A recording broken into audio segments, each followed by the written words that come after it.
to our 5th annual Women's Leadership Initiative series session. My name is Lena Hill, and I often compete on campus for having the longest title and wearing the most hats. But the hat I am so pleased to be wearing today is that of serving as the Interim Chief Diversity Officer and Associate Vice President.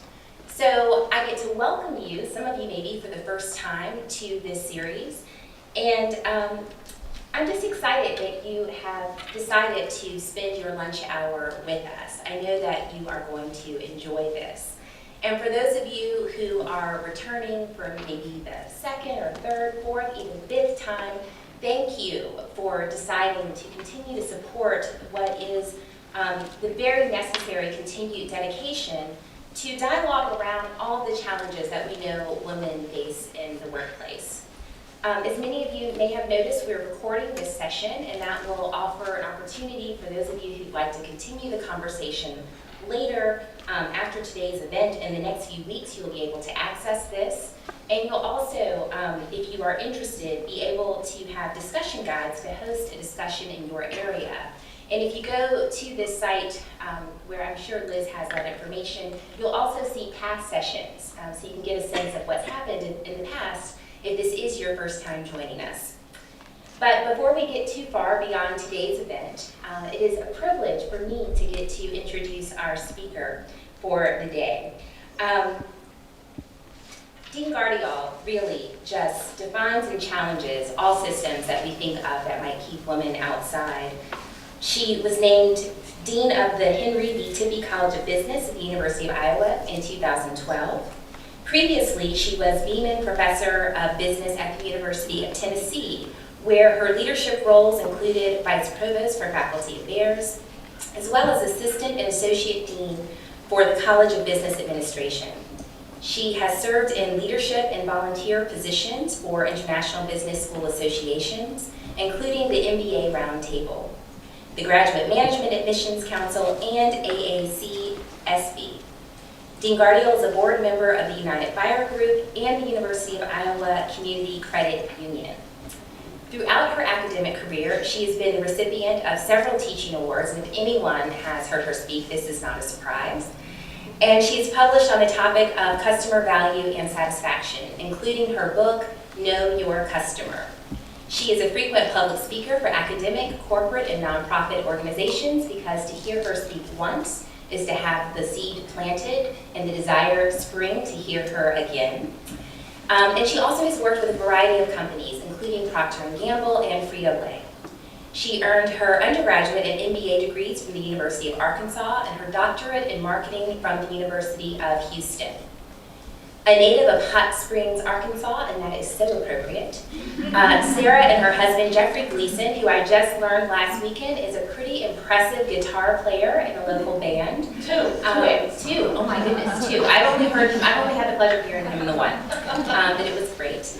They both enjoy motorcycle riding and traveling, and I joke that now it makes sense, her love of leather, and I laughed when she walked in wearing leather because I love leather too. So I can appreciate a woman who is not afraid to put on some black leather, and that is Dean Gardial.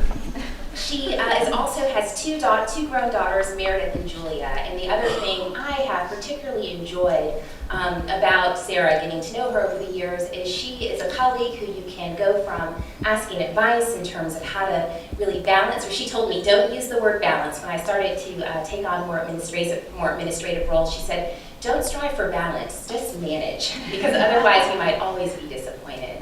But I've always just appreciated her willingness to talk about family, talk about her love of being a mother and the choices that many of us make with the many hats that we do wear. She's just as comfortable giving you that advice as she is in terms of offering guidance as far as leadership ideas. So today her session, Plans and Passions, How to Navigate Your Career, will surely give you a valuable insight to success, brilliance, and what I describe as fierceness. And I hope that you really understand all that I'm trying to capture in the connotations fierceness, because I think it is very apt in describing Dean Gardial. So please join me in welcoming Sarah Fisher Gardial.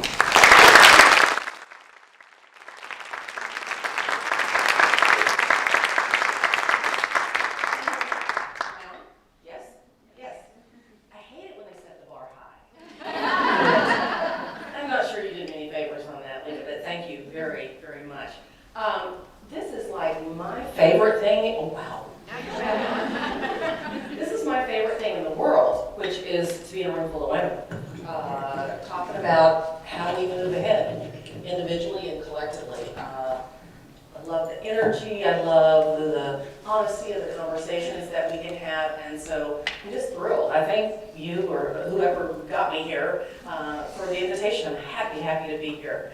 And I want to say that I'm going to draw some ideas here, both from telling my own story, a little bit about me, some things that I've observed over the years in terms of careers of other people, and really numerous conversations I've had with our executives and our alums who Lynette will tell you are out doing the most amazing things. And so this is kind of my collective thoughts about planning versus passions versus, how do you pull all that together in a career, okay? And I hope to leave a lot of time for conversation, but I always have more to say than time will allow, so I'll just have to be mindful of that. Let me start by this. Let me try this. There you go. Okay, this one will work. Wrong one. How did I get here? Southern girl, landed in the middle of Iowa. How the heck did that happen? So that's me and my guitar playing husband Jeffrey on the other side of a cutout of Henry B. Tippie. This was at Henry's 90th birthday party, which was just a really great celebration last year. And I just have to tell you, I am so fortunate to have landed here.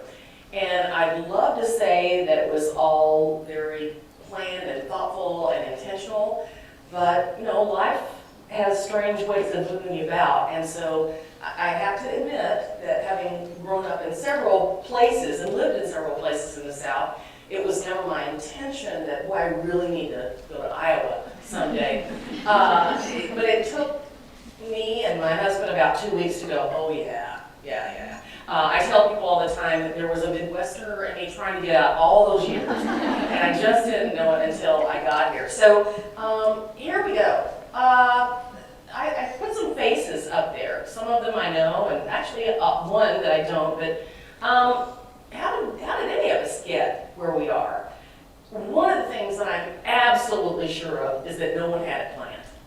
I haven't met someone that said, I had the 30-year plan with, checkpoints along the way and never deviated, and everything went exactly as I thought.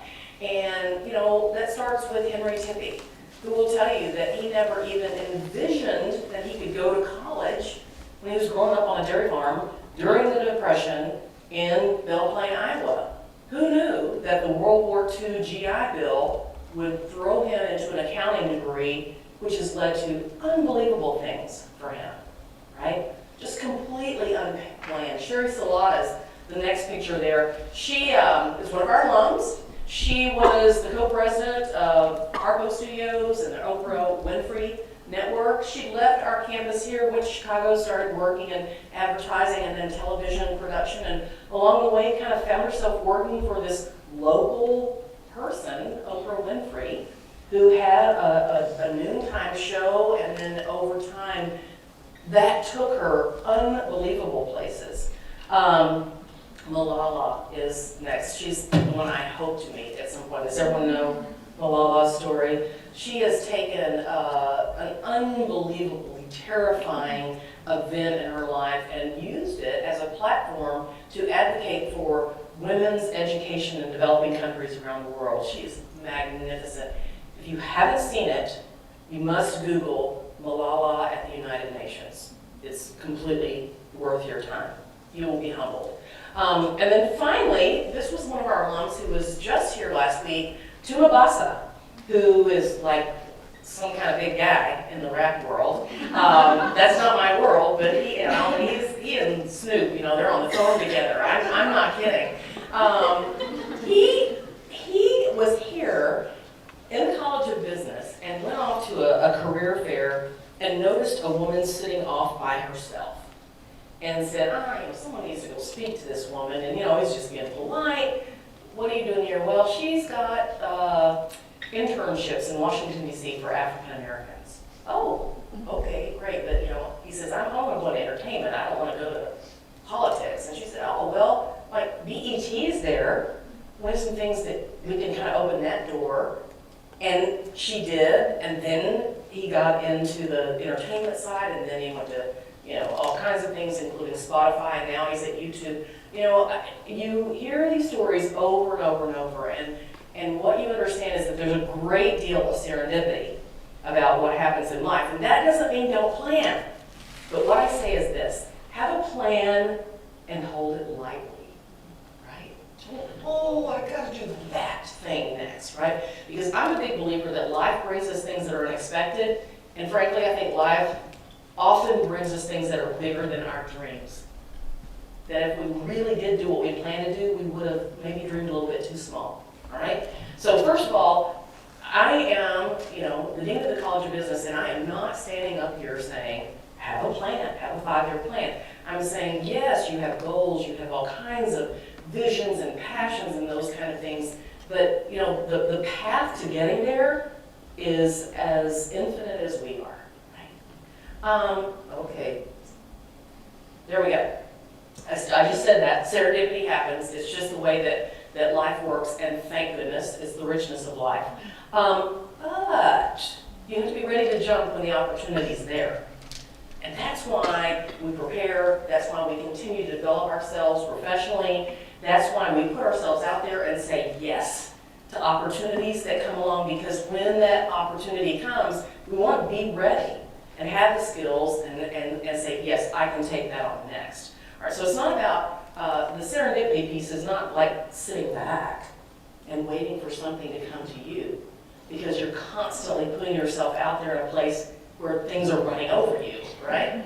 Okay, the most important thing, I guess, that I would like to say is you need to follow your passion. Maybe another way, your interest, your curiosity. If you don't know what the next step is, to me, you can't lose by saying, gosh, what looks interesting to me? What looks exciting to me? I will just tell you, I never set out to be the dean.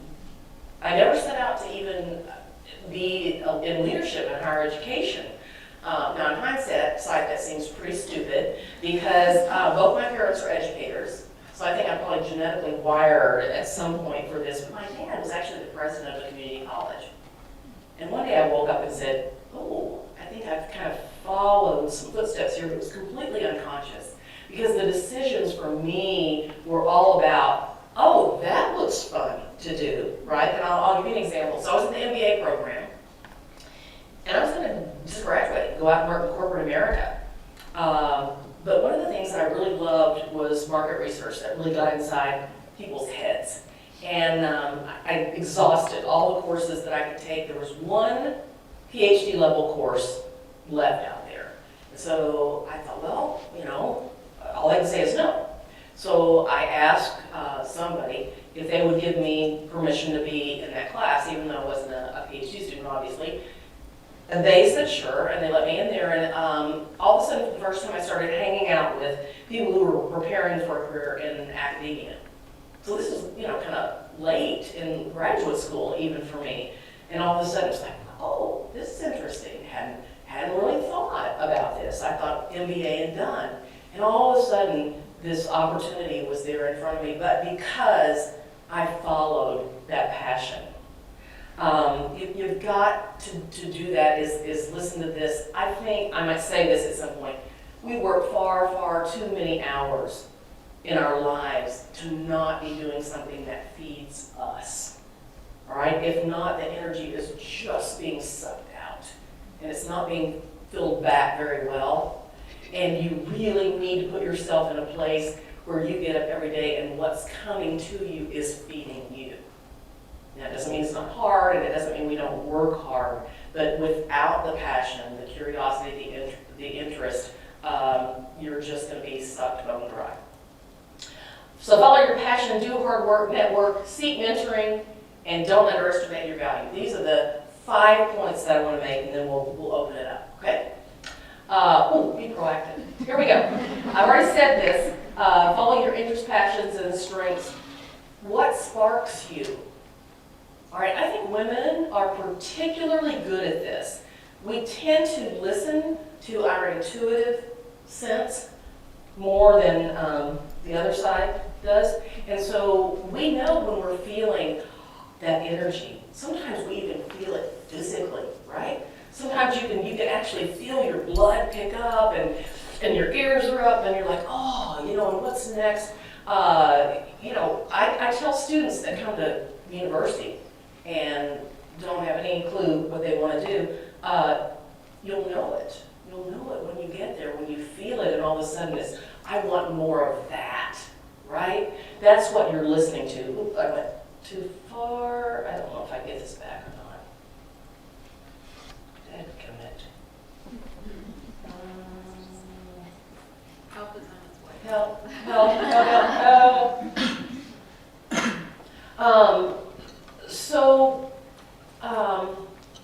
I also think that women are very good. We know this about corporate America. Women are very good about creating their own paths. Men are much more typical to see a hierarchy and say, I'm going to go from here to here to here to here. And women take these circuitous routes. We kind of are free to do things differently. And part of it is, I think, you know, that whole, like, we need that next title, we need that next, you know, is something that just never occurs to us as being something that's fulfilling. But the other thing is, you know, we have things in our lives that pull us in different directions, like biology, right? Like, as far as I know, we haven't figured out how men have babies yet, right? And so women have to step on and off sometimes our career paths more often than men do. And when we do that, we have to get a little bit more creative about how that happens, all right? But, you know, we're always coming back to this question of, you know, kind of the what next. And I say that intuitive, passionate piece is you cannot go wrong. Cannot go wrong with it. Okay, we know this. We know that hard work is part of the equation, and again, putting yourself out there. And, you know, I'm preaching to the choir on this, because when you're in the heartland, when you're, you know, in middle America, we do know how to roll up our sleeves and get things done. And I see it all the time, and I hear it all the time from the employers that hire our students on the East and West Coast. How do we get more of those kids from Iowa? They're awesome, right? But part of it is just showing up, all right? Part of it is not, you know, just taking what's on your plate and keeping your head down and grinding away at it. Part of it is looking around for opportunity and saying, oh, I'd like to do that. What, could you help me do this thing over here? Or what if you take my plate and expand it, right? That's part of the equation is looking around beyond where you are and showing up and saying, I'm ready. I'm ready for that next thing. Now, we could do a whole another hour on this and then some. Women, way more than men, are likely to hold themselves back from taking on things that they don't know everything it is they need to know. All right, we know this. So men will take a job description and say, I've done 40% of that, I'm in, right? What's this? And women look at it and say, well, I've only done 80%, I guess I'm not qualified. This is true, this is true. And I will tell you, I've had men managers come to me and say, one of the most frustrating things is to go to a woman and say, I've got you slotted for this next move, and the woman to say, oh, I don't think I'm ready, right? We do this to ourselves. We'll come back and talk about that another day. But part of the lesson is being willing to step up and step out and say, yeah, I'll go take on the diversity effort for the campus, right? Ask for more. Ask for more than what you're doing. I mean, a lot of good things come from that. One is visibility, which is always good. And I know that sometimes as women, we feel like we shouldn't have to show our visibility. And women will say this to me, if I just keep my head down and work really hard, people will notice. Not always, not always. Sometimes you've got to put yourself in a position where people are seeing the good work that you're doing, right? And that can kind of cut against our grain, but it's true. It really needs to happen. But always ask for more, and ask for more in a way that's growing your portfolio, that's growing your skill set, right? One of the things that I said is, you know, when those opportunities come along, you've got to be ready to jump. So if you're always saying, what's that next piece that I need to add to my expertise, my skill set, part of how you get that is for asking for it and saying, you know, I could learn a lot if you let me do that, right? And say yes as often as you can. Now this comes on the heels of, you know, work-life management and those kinds of things, but you know, yeses will put you in surprising places, right? That you didn't really think about and anticipate. And so when someone comes along and says, would you, could you, and it seems to, you know, kind of fit the larger narrative, say yes as often as you can, because it's good for you personally, professionally, in all kinds of ways, okay? But don't overdo it. That's all right. So here's my story. I was at a conference of business school people, and I was at that crossroad where I really needed to decide whether I wanted to wholeheartedly move into leadership and administration or whether I really needed to hang on to my faculty position, which I loved, by the way. Loved being in the classroom, loved the writing I was doing, the students I was working with. I was not looking to leave something that I didn't love. But I was being called in a lot of ways to consider this possibility of moving into leadership. And so I was sitting in the audience, there was a panel of deans, and one woman in particular was there, and she just struck me as really having it together, and I thought, I would love to talk with her. So I'm going to talk about mentoring in just a little bit. So I actually went up to her after the session and said, you know, we're going to be here for a couple of days. Could you grab coffee with me during one of these breaks? I'm kind of thinking about whether I need to move toward being a dean or not. I'd love to hear your thoughts on it. And she, of course, said yes. People say yes all the time when you ask them for these kinds of advice and opportunities. She and I ended up being great friends, but here's how this conversation went. Here's me. I love my job. I love the students. I love being in the classroom. I love writing.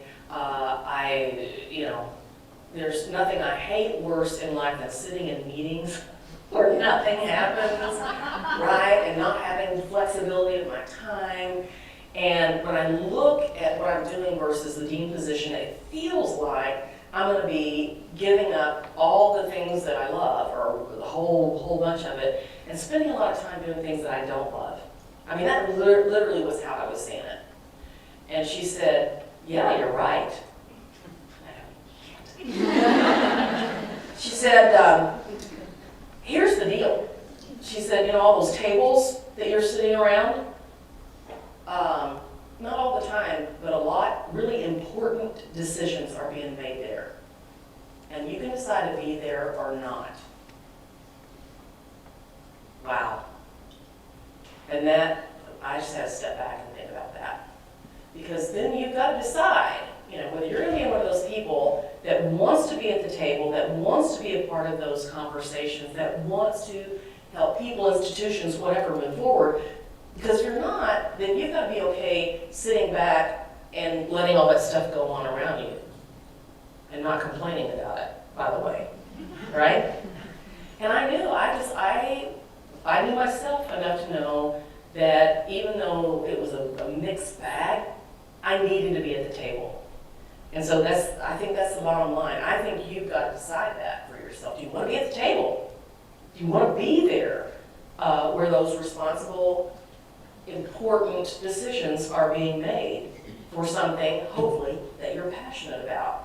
And especially if it's, I get up every day thinking I do the most important thing in the world, which is not about my job, it's about our students, right? And where they're going to take us and take this community and this country.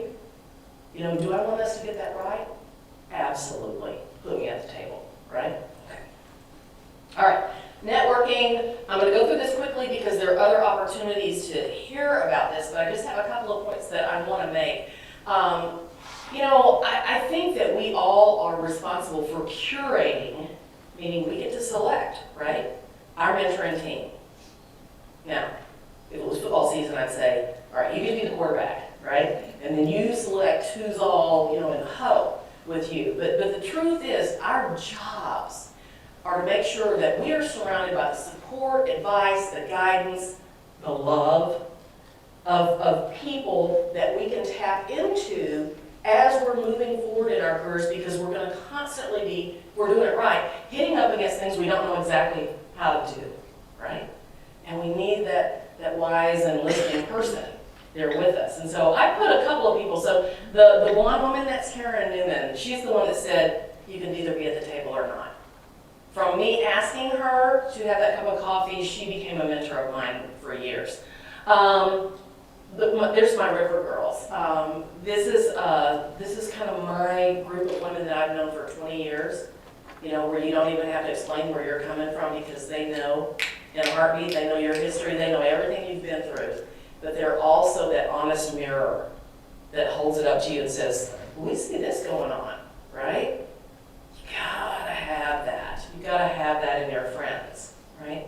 And then this last one was kind of a recent outreach for me. Some of you know that I infamously decided to phase out of the full-time MBA program, which caused quite a bit of upheaval in my world. But before I did that, I reached out to this person I'd never met before. His name is Charles Iacoba, and he had recently, or 2 years earlier, he had closed down the MBA program at Wake Forest. And I said, I need to talk with you. I'm staring this decision in the face, and I need to learn from your experience, right? And this is the curating part. This is the proactive part. This is you figuring out what you need and having the ability to go find people either that you know or don't know to say, I need some help.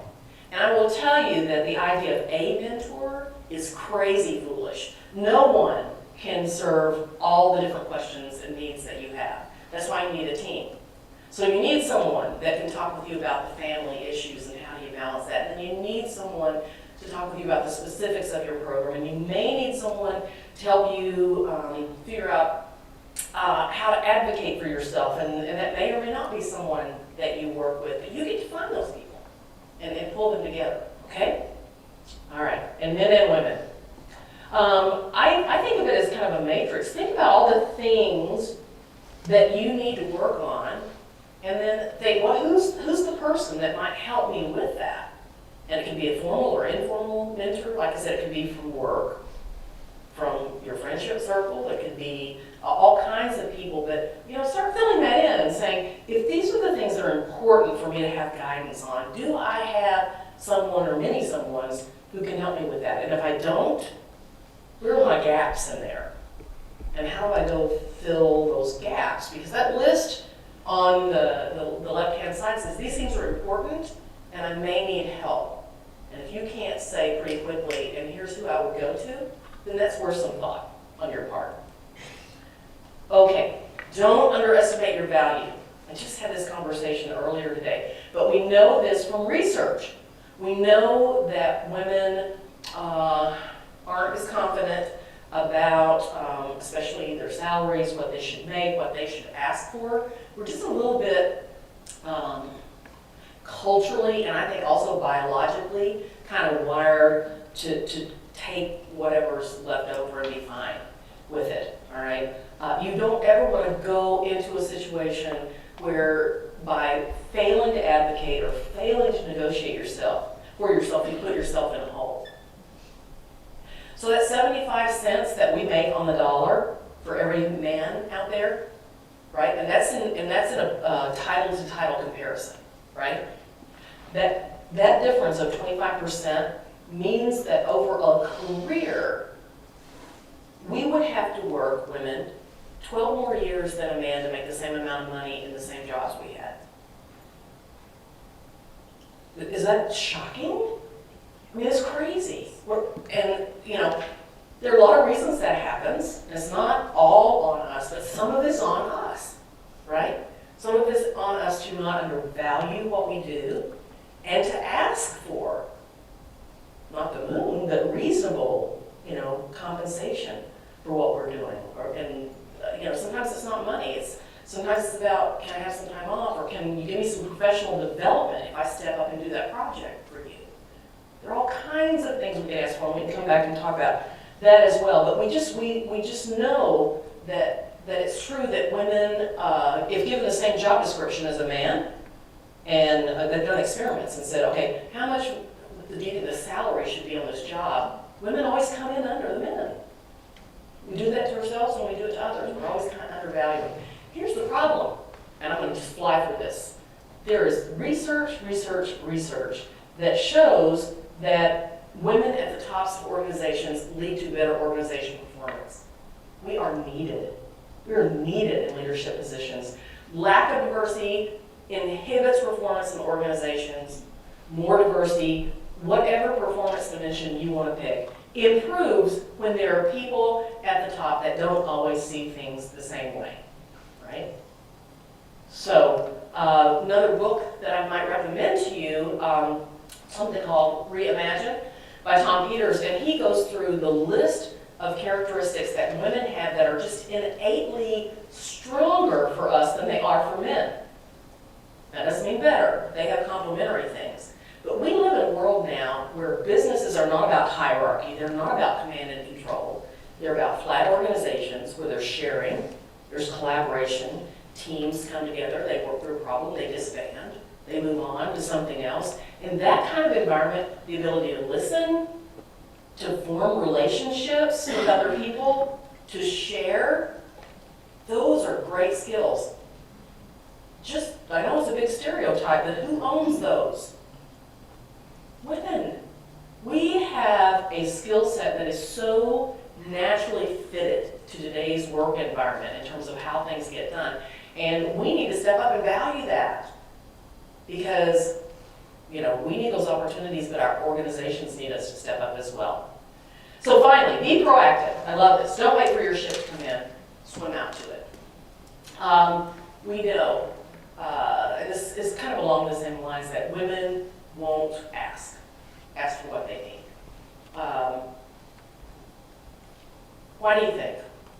Tell me why we don't ask. Anybody who's got an idea about this? Fear.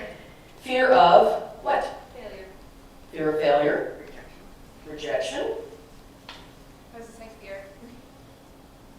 What else? What holds us back? We think we can do it all anyway? Okay. Yes? Pardon? Looking needy. Oh, yeah. We're looking like maybe we need help, right? We don't look helpless. Yes? We feel like we don't deserve it. We feel like we don't deserve it. We do. We do. It's true. We're going to raffle off the confidence code in a little bit. Yeah, honestly, if we had time and would dig down, for many of us, we feel like we don't deserve it. And there are all kinds of reasons why that is, why our self-esteem and our self-confidence isn't, what it needs to be, and certainly isn't what it is relative to men. And there's some cultural things about that. I'll give you one quick example.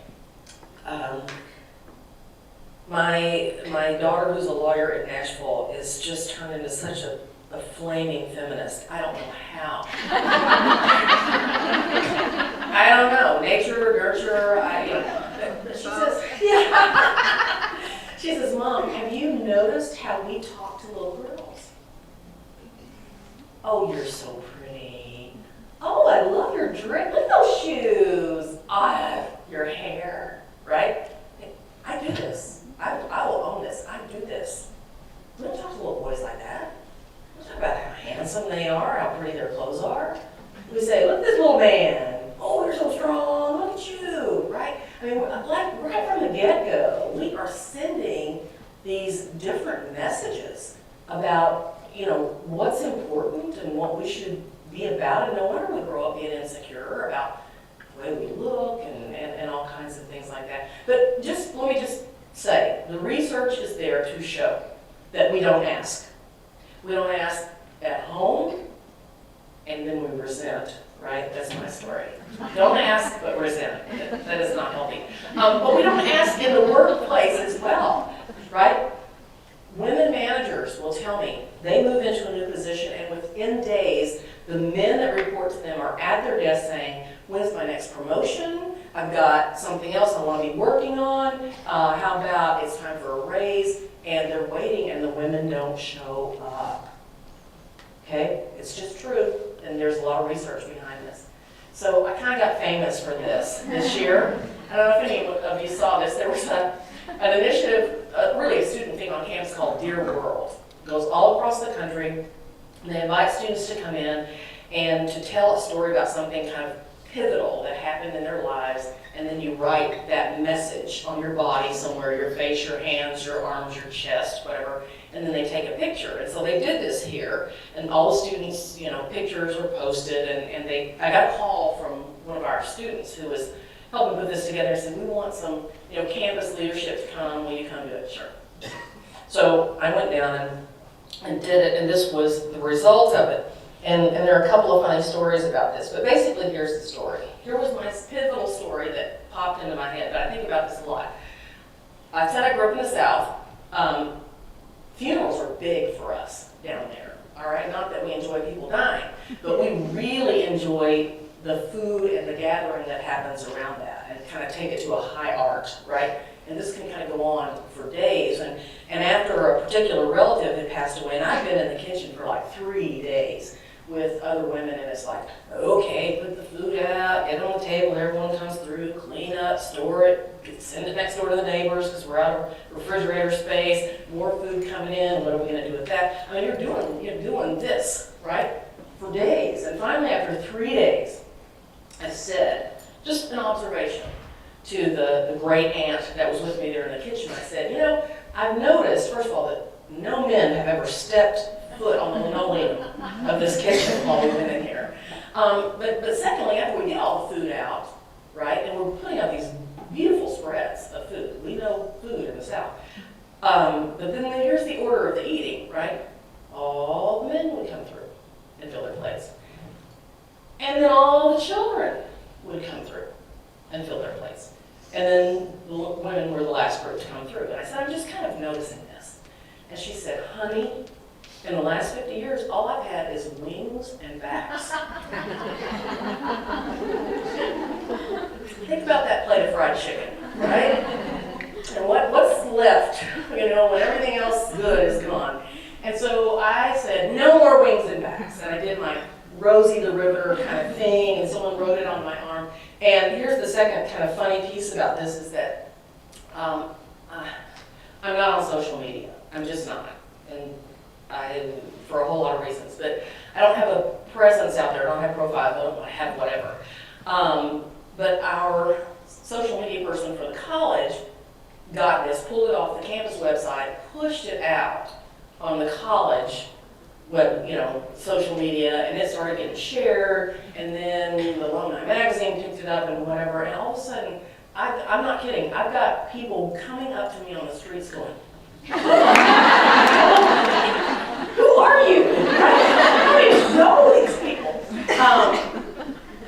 But gratifyingly, I had some women come in just with really heartfelt, I needed to hear that, right? One woman said, I have printed it out, it's taped next to my computer. I went, holy smoke, right? I just went down there on kind of a lark. We still need to hear this. We still need to hear it from each other. We still need to support each other saying, step up, be proactive, swim out there to that opportunity, right? Don't just take whatever's left over when all the good pieces are gone, right? So, I don't know. Those are some things to think about. So I would love to open it up to thoughts, questions, your own experiences that you want to share with your group. With the group that's here. Anybody? Yes, please. Hello, everybody. Thank you. Introduce yourself. My name is Dana Dominguez. I work for the Chief Diversity Office. I'm a Diversity Resources Coordinator, Diversity Trainer. I've had a lot of you in our classes. It's just good to see everybody. Anyway, one thing that you said that resonated is how we speak to girls. And I have a 7-year-old girl, and she has she's kind of a feminist in the making, but one thing I realized is that her teacher in kindergarten told me she was being bossy. And so I had to have a conversation with her about that. And my conversation was, you have amazing executive skills. Don't you ever forget that. You're great at, running things. But one good thing about a leader is to know when to include other people and listen to people's ideas. And she's like, okay, Mom, but, you know, it's like we tell little girls that they're bossy all the time and that they're being an inconvenience or, you know what I mean, so. Yeah. It's so subtle. It is so subtle. I'm not kidding. This is so sad. I was in my office today and someone came in to talk with me about one of our graduate students who had taken in, a list of graduate schools. It's undergrad. She's an undergrad. These are graduate schools that she was interested in and was asking one of our faculty members, about helping her or what she needed to take. And he kept kind of chipping away at, I'm not sure you're good enough for that. We just in subtle and non-subtle, all kinds of ways, and it starts very, very young, and we do have to pay attention to this. And by the way, the moms are not the only ones who are concerned about this. I've got a presentation I've done a couple of times about the differential between men and women in the workplace, and I do it in front of corporate mixed gender audiences. And man, I'm telling you, it's the dads that are beating the path up to the podium afterwards saying, how are we going to stop this? Not my baby, right? We don't want her making 75 cents on the dollar, But it's just going to take, I think, a lot of awareness of, again, what we're saying, how we're saying it, with, how early it starts. And by the way, there's nothing wrong with a little girl being pretty. But if that's the only message she's getting, if that's it, and we're not developing, our praise for executive skills or kind of a larger picture of what she is, that's the problem. If she starts thinking that it's all about how she looks, that's how we end up with eating disorders and things like that. Yeah. Anybody? Yes, just please. to add to this, one thing, this is something I've been very aware of too, is how we're talking to little girls. But another thing I also think about is how we talk about ourselves in front of little girls. And that is also something to just be aware of when you're talking about the way you look or anything like that. Those little girls are listening. And they will learn from people that they look up to. Absolutely. Absolutely. Other thoughts, comments, questions? Yes, please. What advice do you have for those of us in sort of a mid-level position who are looking to get a raise, and what advice would you give to somebody to start that conversation with our supervisor? Yeah, well, the first thing I do is say, do your homework, right? Go in knowing what you're going to ask for and what's fair to ask for, right? And, we fortunately live and work in a world where everyone's salaries are out there, and we know when things are posted and HR and that kind of thing. And so, a little bit of homework helps, because if you go in with some data about, what the positive, if I move up to this next level, this is what my expectation is, right? And so, the more confident you are about the data that you have, the benchmark that you have, the easier it is to ask for it. So I would always say, don't go in until you're pretty confident about what is a appropriate amount to ask for, okay? And you can find out. The second thing I would say is practice the ask, all right? Don't let the first time you ask for it be the first time it's coming out of your mouth, all right? Here's what we know about women is that we can like fiercely advocate for our best friend better than we can advocate for ourselves, right? So get together with someone and role play that conversation a couple of times until you get really comfortable articulating your strengths, why what you're doing merits that raise, what you bring in terms of value to that organization. And sometimes it takes a while to kind of script that in your head and get, articulate, kind of concise about that. So you kind of go in well scripted but well practiced, so that when you are saying it, it's not the first time. It's, I've done this over and over. I'll tell you a quick story. We know that across the country, men and women graduating from MBA programs, the salary differential is about $7,000 in the favor of men. Guess what? And so part of the reason, not the only reason, but part of it is we also know women don't negotiate salaries. Men are 4 times more likely to go into a job situation and negotiate for something higher. So a couple years ago, we did a negotiation workshop for our women MBAs, and we gave them, some of these tips on, how do you go in and ask for more. And after the workshop, I love this. They got together and they kind of locked arms collectively and said, every one of us is going to negotiate salary. No one is going to take the first offer. A bold move, right? And they said, not only that, but here was the second most important piece. And before the interviews, we're going to get together and help each other and have those role plays. And so that by the time they got to the interviews, they were much more comfortable saying, this is why I deserve, right? Which is not comfortable for all of us. So that year, for the first time ever, collectively, the women's starting salaries were higher than men's. Yay. But what that means is it's a coachable, trainable thing. We haven't been coached and trained how to do that, but we can be, right? Yeah. I think I have time for one more. Yes? I really like to comment about saying yes and stepping up to the plate. Yeah. I know we as women have a really difficult time saying no as well. Yes. Especially to the wrong things or things you shouldn't. Right, right. What advice do you have for us? Yeah. This is what I'm going to say what I should be doing, okay? I'm going to tell you what I need to learn. Actually, the easy thing is to say no to things that you don't want to do. The hard thing is to say no to the things that you do want to do. And in my life, I will tell you the opportunities that I have to do things in my college, in the community, in my association that I work for, with my family. I got more than I can say grace over, right?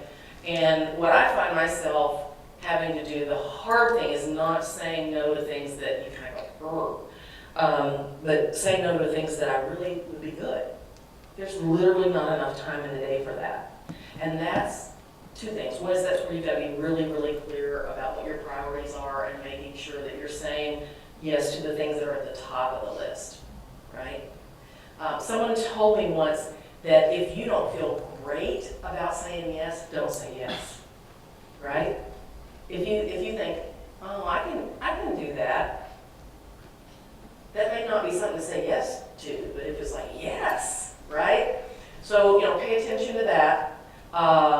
But the other piece is the prioritization, and that's where we get in trouble because, we can talk about this another day. Women have the second job, which is the job we do after we go home, after the job that we spend the day doing. And all of that means that the saying no piece is really, really important. But you've got to be very intentional and clear-headed about that. One more, Shelley. You just have to share this.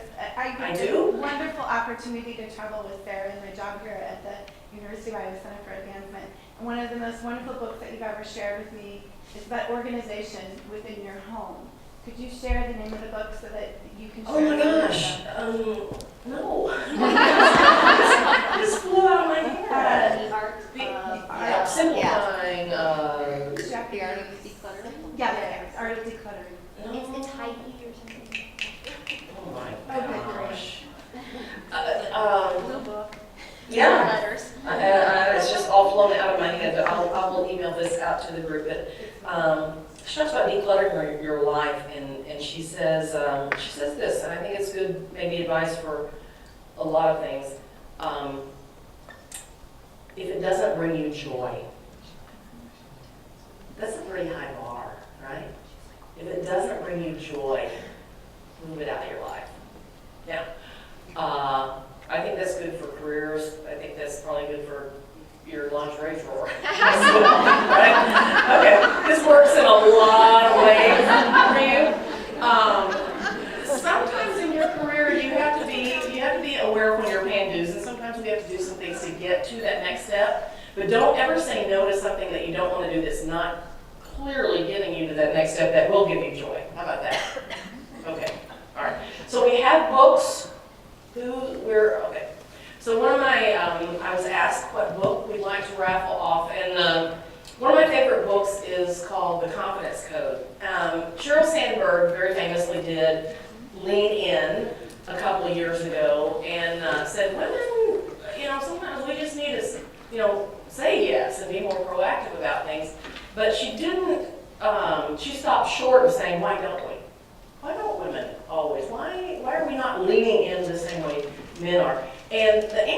it turns out, is pretty complicated. It's biological, it's cultural, it's public policy. Really? We don't have paid family leave in this country, unless you're lucky enough to work for the right organization. We've got some things systematically stacked against us saying yes sometimes. All right. Anyway, great book here, The Confidence Code, which talks about, thank you. What's this? Well, I don't have my glasses on either. How does somebody read that? The life-changing magic of tidying up. Yes, yes. The life-changing magic of tidying up by Marie Kondo. Oh. Right, yes, yes. The Japanese art of decluttering and organizing. Yeah, it's wonderful. Okay, so this book is a wonderful, easy read about what do we know. It sounds academic, it's not. What do we know from the research that has been done about the kinds of many things that kind of chisel away at the confidence of women and little girls along the way? It's a real eye-opener, and especially if you have daughters, you know. All right, so we got 5 of these? Is that right? Yep. All right. Yeah, if I can read it. Rachel Coble. Yay, Rachel! Formerly of the Tippie College of Business. Emily Kleinmeyer.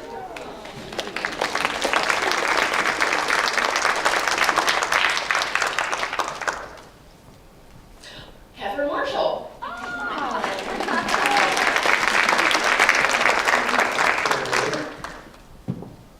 For Pamela Lizow? Lizoy? All right, great. Thank you, sorry.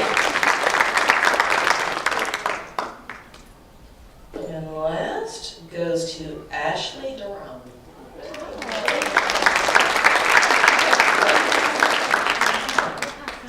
All right, ladies, I hope I've given you, just some nuggets to take away and think about. I think the most important thing is when you're facing these decisions that we all have along the way, don't feel isolated and don't feel like somehow you don't know what you need to do. Surround yourself with the people that will talk with you and help you through that decision. The best thing that we can do is to support each other.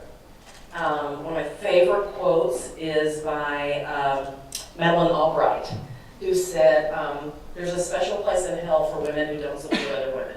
And I am with her on that. We all need each other. So thank you for being a part of the network.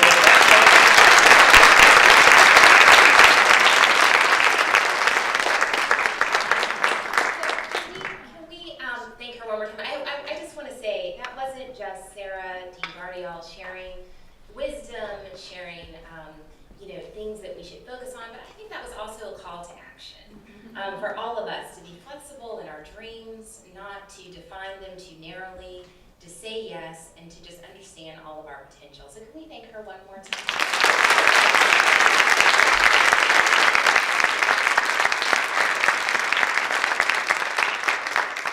And I can thank you one more time for coming and sharing this session, and to invite you to return next year and have a wonderful weekend and a fantastic spring break.